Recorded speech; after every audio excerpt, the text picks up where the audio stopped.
बड़े बुजुर्गों का कहना है कि कोई भी रिश्ता झूठ की बुनियाद पर नहीं टिक सकता है। अगर किसी रिश्ते में ज्यादा झूठ हो तो वह ज्यादा समय तक नहीं चल पाता। यही कुछ अनिरुद्ध और झनक के रिश्ते के बारे में कहा जा सकता है। अनिरुद्ध भी फिर से वही गलती करने जा रहा है जो उसने पहले की थी। वह एक झूठ की बुनियाद पर झनक से शादी करने जा रहा है। लेकिन आखिर वह क्या राज है जो अनिरुद्ध छुपा रहा है झनक से? और ऐसा क्या है जो जल्द ही झनक के सामने आने वाला है? इस सीरियल के दर्शक जानने को उत्सुक हैं कि अनिरुद्ध झनक से क्या छुपा रहा है।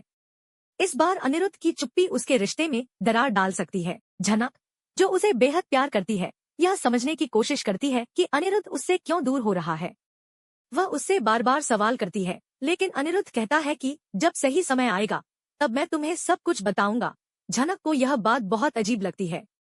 वह सोचती है कि वह क्यों अपने आप को उससे दूर कर रहा है और अपनी बातें किसी और से शेयर कर रहा है। अब सीरियल में एक बड़ा ट्विस्ट आने वाला है। यह ट्विस्ट इतना बड़ा होगा कि सभी दर्शक हैरान रह जाएंगे। खबरें आ रही हैं कि अनिरुद्ध को कैंसर होने वाला है। यही वह राज है जिसे वह झनक से छुपा रहा है। वह चाहता है कि झनक से शादी करने से पहले वह उसे यह सच बताने का सही समय पाए। अनिरुद्ध को लगने लगा है कि अगर वह झनक से शादी करता है तो वह उसकी बीमारी के बारे में भी जान पाएगी और वह उसके साथ अपने बाकी के अच्छे पल बिता पाएगा। इसके साथ ही वह यह भी चाहता है कि झनक को अपनी सारी संपत्ति दे दे, ताकि जब वह इस दुनिया से चला जाए तो झनक को कोई आर्थिक परेशानी न हो। लेकिन असलियत कुछ और ही है। अनिरुद्ध को कैंसर नहीं हुआ है। वह यह सब एक नाटक कर रहा है। खबरें आ रही हैं कि अनिरुद्ध ने किसी दोस्त के पिता से मिलने के बाद उनकी रिपोर्ट को देखा था। वह रिपोर्ट कैंसर से जुड़ी थी और अनिरुद्ध ने उस रिपोर्ट की फोटो खींच ली। फिर उसने उसे एडिट करके अपनी जानकारी डाल दी और इसे झनक को दिखाने की योजना बनाई। वह झनक से इमोशनल ब्लैकमेल करने वाला था। वह झनक से कहेगा कि देखो, मुझे कैंसर हो गया है और मैं जल्दी ही मरने वाला हूँ। क्या तुम मुझसे शादी करोगी? इस झूठे कैंसर के नाटक के जरिए वह झनक को अपने साथ शादी के लिए मनाने की कोशिश करेगा। झनक, जो अनिरुद्ध से बहुत प्यार करती है, उसकी हालत देखकर भावुक हो जाएगी और शादी के लिए हाँ कहेगी। लेकिन वह यह नहीं जान पाएगी कि यह सब सिर्फ एक ड्रामा है। अनिरुद्ध की इस योजना का एक और पहलू है। वह चाहता है कि जब झनक उससे शादी कर ले तो उसके पास जो भी दौलत और संपत्ति है वह सब झनक के नाम कर दे। अनिरुद्ध चाहता है कि अगर वह मर जाता है तो झनक के पास कोई परेशानी न हो और वह एक सुरक्षित जीवन जी सके। इसलिए वह अपनी सारी संपत्ति झनक के नाम करने का सोच रहा है। जब झनक को यह सब पता चलेगा तो उसे बहुत बड़ा झटका लगेगा।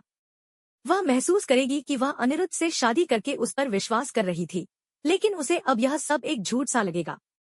झनक का दिल टूट जाएगा और वह अनिरुद्ध से पूछेगी कि उसने यह सब क्यों किया। लेकिन वह तब तक यह जान नहीं पाएगी कि अनिरुद्ध को कैंसर नहीं हुआ था और वह केवल झूठ बोल रहा था।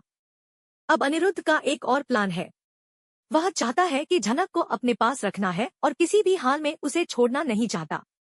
वह समझ चुका है कि झनक की चिंता उसकी सबसे बड़ी ताकत बन सकती है। जब भी अनिरुद्ध बीमार पड़ा था तो झनक ने उसकी पूरी देखभाल की थी। वह उसकी तबीयत के लिए भगवान के मंदिर तक गई थी और उसने अनिरुद्ध के जल्दी ठीक होने की दुआ की थी। अनिरुद्ध को यह समझ में आ चुका था कि झनक की देखभाल और प्यार ही उसे हर बीमारी से उबार सकते हैं। अब जब उसने झनक को अपने पास रखने का फैसला किया है तो वह उसे किसी भी हाल में जाने नहीं देना चाहता। इसके अलावा आदित्य कपूर ने भी अनिरुद्ध से यह कहा था कि झनक को कभी भी खुद से दूर मत होने देना। आदित्य ने उसे चेतावनी दी थी कि अगर झनक को कोई खतरा होता है तो वह उसकी रक्षा करे और उसे अपने पास रखे।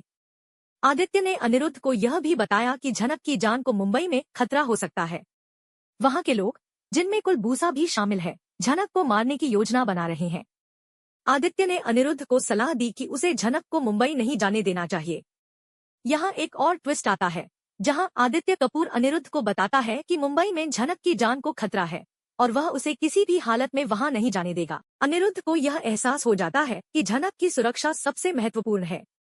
वह उसे हर हाल में अपने पास रखना चाहता है ताकि उसकी जान को कोई खतरा न हो। इस सब के बीच अर्सी भी झनक से बहुत नफरत करने लगी है। वह उसे धक्का देती है और अपनी नफरत का इजहार करती है। अर्सी के मन में झनक के लिए घृणा बढ़ चुकी है और वह चाहती है कि अनिरुद्ध झनक से शादी न करे। लेकिन अनिरुद्ध अब पूरी तरह से झनक के साथ रहने का फैसला कर चुका है। झनक के साथ शादी करने का अनिरुद्ध का इरादा अब पक्का हो चुका है। वह जानता है कि इस शादी से वह झनक के साथ अपना पूरा जीवन बिता सकता है और उसे अपने सभी सुख और खुशियां दे सकता है। लेकिन सवाल यह है कि क्या झनक को इस सब के बारे में सच पता चलेगा? क्या वह अनिरुद्ध से शादी करने के बाद उसकी असलियत जान पाएगी? जैसे ही यह सब खुलासा होगा, झनक के लिए यह एक बहुत बड़ा आघात होगा।